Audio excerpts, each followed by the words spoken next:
Shalom, shalom, shalom bagi kita semua sahabat-sahabat Hertz yang diberkati Tuhan. Apa kabar semua hari ini? Ya, puji Tuhan, kita ada lagi di saat ini di usbu yang baru dalam damai dan sejahtera Tuhan.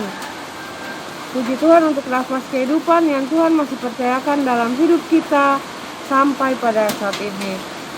Sahabat-sahabat yang diberkati Tuhan, kita akan membaca firman Tuhan di hari ini dari kitab Bilangan pasal 9 ayat 1 sampai ayatnya yang ke-23. Untuk itu mari kita berdoa. Tuhan, kami mengucap syukur untuk hari baru, hari pemberian Tuhan yang penuh berkat dalam kehidupan kami. Teristimewa nafas kehidupan yang Tuhan masih percayakan dalam hidup kami sampai pada saat ini. Kami mohon Roh Kudus menuntun kehidupan kami senantiasa dan selalu agar kami hidup pada jalan Tuhan. Dan di pagi ini kami dapat mengerti firman yang akan kami baca. Kami percaya firman dan kami menjadi pelaku firman dalam kehidupan kami sehari-hari untuk puji dan hormat bagi nama Tuhan. Di dalam nama Yesus Kristus firman yang hidup, Tuhan dan Juru Selamat kami berdoa kepada Bapa di sorga. Haleluya, amin.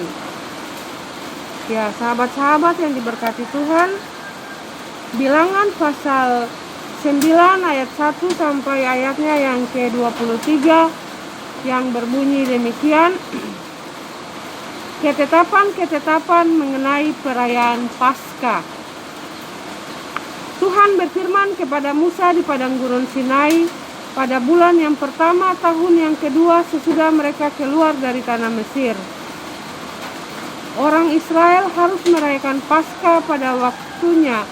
Pada hari yang ke-14 bulan ini, pada waktu senja, haruslah kamu merayakannya pada waktu yang ditetapkan. Menurut segala ketetapan dan peraturannya, haruslah kamu merayakannya. Lalu Musa menyuruh orang Israel merayakan Paskah. Maka mereka merayakan Paskah pada bulan yang pertama, pada hari yang ke-14 bulan itu, pada waktu senja di padang gurun Sinai, tepat seperti yang diperintahkan Tuhan kepada Musa, demikianlah dilakukan orang Israel. Tetapi ada beberapa orang yang najis oleh karena mayat, sehingga tidak dapat merayakan Paskah pada hari itu. Mereka datang menghadap Musa dan Harun pada hari itu juga, lalu berkata kepadanya, "Sungguh pun kami najis oleh karena mayat.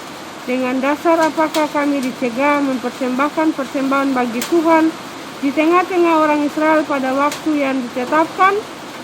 Lalu jawab Musa kepada mereka, "Tunggulah dahulu, aku hendak mendengar apa yang diperintahkan Tuhan mengenai kamu."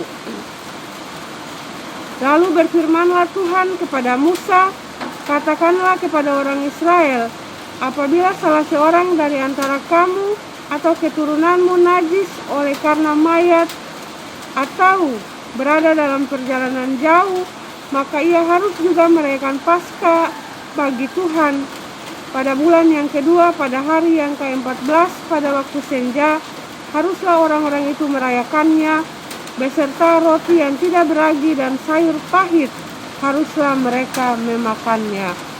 Janganlah mereka meninggalkan sebagian daripadanya sampai pagi, dan satu tulang pun tidak boleh dipatahkan mereka. Menurut segala ketetapan Paskah, haruslah mereka merayakannya. Sebaliknya, orang yang tidak najis dan tidak dalam perjalanan tetapi lalai merayakan Paskah, orang itu harus dilenyapkan dari antara orang-orang sebangsanya, sebab ia tidak mempersembahkan persembahan yang kepada Tuhan pada waktunya. Orang itu akan menanggung akibat dosanya. Apabila seorang asing yang telah menetap padamu hendak merayakan Paskah bagi Tuhan, maka haruslah ia merayakannya menurut segala ketetapan dan peraturan Paskah. Satu ketetapan harus berlaku bagi kamu, baik bagi orang asing maupun bagi orang Israel asli. tiang awan memimpin perjalanan Israel. Pada hari didirikan kemah suci, maka awan itu menutupi kemah suci, kemah hukum Allah. Dan pada waktu malam sampai pagi, awan itu ada di atas kemah suci, kelihatan seperti api. Demikianlah selalu terjadi, awan itu menutupi kemah, dan pada waktu malam kelihatan seperti api. Dan setiap kali awan itu naik dari atas kemah, maka orang Israel pun berangkatlah.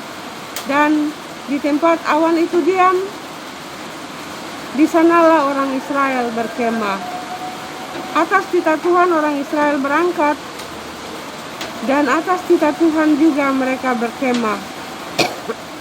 Selama awan itu diam di atas kemah suci, mereka tetap berkemah. Apabila awan itu lama tinggal di atas kemah suci, maka orang Israel memelihara kewajibannya kepada Tuhan, dan tidaklah mereka berangkat. Ada kalanya awan itu hanya tinggal beberapa hari di atas kemah suci, maka atas titah Tuhan mereka berkemah, dan atas titah Tuhan juga mereka berangkat. Ada kalanya awan itu tinggal dari petang sampai pagi. Ketika awan itu naik pada waktu pagi, mereka pun berangkatlah, baik pada waktu siang, baik pada waktu malam. Apabila awan itu naik, mereka pun berangkatlah. Berapa lama pun juga awan itu diam di atas kemah suci, baik 2 hari, baik sebulan, atau lebih lama, maka orang Israel tetap berkemah dan tidak berangkat. Tetapi apabila awan itu naik, barulah mereka berangkat. Atas titah Tuhan mereka berkemah, dan atas titah Tuhan juga mereka berangkat. Mereka memelihara kewajibannya kepada Tuhan menurut titah Tuhan dengan perantaraan Musa. Demikianlah pasal pembacaan firman Tuhan di saat ini yang menjadi makanan rohani bagi kita. Berbahagialah kita yang mendengar firman, percaya firman, dan menjadi pelaku firman dalam kehidupan kita sehari-hari untuk puji dan hormat bagi nama Tuhan. Tuhan Yesus memberkati kita semua. Haleluya, puji Tuhan. Amin. Ya, untuk sahabat-sahabat semua, selamat beraktivitas di usbu yang baru. Tuhan Yesus memberkati kita. Dan jangan lupa untuk mari meluangkan waktu setiap hari bersama keluarga membaca firman Tuhan, dan juga secara pribadi berhubungan dengan Tuhan untuk membaca firman Tuhan. Jangan kita menunggu sampai ada waktu luang. Tuhan Yesus memberkati. Shalom, sampai berjumpa lagi.